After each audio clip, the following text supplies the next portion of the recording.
Well, hello, this is Dan NAINAN coming to you from New York City. And hello, Melbourne. Happy Diwali. I just want to say a special shout out to Mr. Arun Sharma for allowing me to join you as part of Celebrate India's Diwali event this year. Thank you so much. Well, it's been a couple of years since I've been in Melbourne. I remember I had the most wonderful shows there, and something very memorable happened. I had a young lady come up to me after the show, and she said, "I've been a fan of yours since I was 14. And of course, the first question I asked her was, "How old are you now?" So it's been kind of crazy in New York. I actually got hit by a car. Yes, I got hit by a car. Believe it or not, it was lucky November 13th last year. No, actually, it was November 13th of 2019, before the virus. And it was really kind of weird because I'm crossing the street. It was freezing cold, so I had my hood on, and I had no peripheral vision. And all of a sudden, I'm flying through the air. I'm like, what's going on? And I think I was mostly okay, so I texted a friend who was an attorney, actually an injury attorney, and another friend who's a doctor, and they both suggested I go to the hospital. Ironically, the guy who hit me was an Indian taxi driver, yes, and the doctor who treated me at the hospital was also Indian. So one Indian tried to kill me and the other one saved me. And it was kind of funny because I was on the way to physical therapy for my shoulder, and when I called the physical therapy office, they said, maybe we can sign you up for some more appointments now. But I mean, who knew that physical therapy could kill you, right?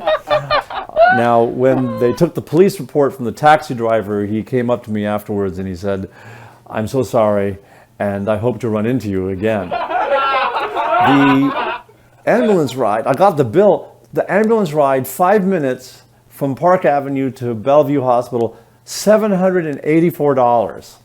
$784, and that's US dollars. And I realized, you know what? I should have probably taken a taxi. It would have been a lot cheaper. In fact, maybe I could have even ridden with the taxi driver who hit me, right? My father is insisting I get married. He says, you must get married. You must get right away. Get married. Right. I mean, he's been saying since I was 5 years old, right? And here's what I don't understand is my father insists, not only do you have to marry Indian girl, you must also marry Malayali. And I'm like, well, you didn't, right? I mean, he's Malayali and he married my mom who's Japanese, right? So it's like, do as I say, not as I do. And he's always trying to fix me up with like as his friends' daughters. He fixed me up with this one friend's daughter in Maryland, and he's like, "I want you to go meet her. She's Malayali doctor." And that's the other thing. He says, "You must marry Malayali girl, and she must be doctor. You must only marry doctor." And I know why, because he wants free medical care for the rest of his life, right? Free medical advice. But yes, my little toe is hurting. Can you tell me what's the problem? So I was like, no, I am not going to meet some Malayali doctor. No way, I'm not going to meet the Malayali doctor. So I'm on the way to meet the Malayali doctor. I get there, and the door opens, and I said, "Is your daughter here?" And it was the daughter. It's very, very embarrassing, a very poor start. But I perform at a lot of Indian weddings, right? And a lot of Malayali weddings. I mean, Malayali wedding, the ceremony alone is 2 hours. I mean, what can you possibly talk about for 2 hours? You will put the toothpaste only, you will put the toilet paper over, not under. You will squeeze the toothpaste only from the bottom. I mean, yeah, I do a lot of Indian weddings. There's some Hindu weddings that last for a week. A week. That's longer than many American marriages last. And my father is always bragging, nobody in India ever gets divorced. Yes, because nobody would want to go through this twice, right? Oh yeah, now when you're the child of Asian immigrants, no matter what you do in school, it's never good enough, right? I was taking AP Physics and AP Calculus, and everyone knows what AP stands for. It stands for Asian people, right?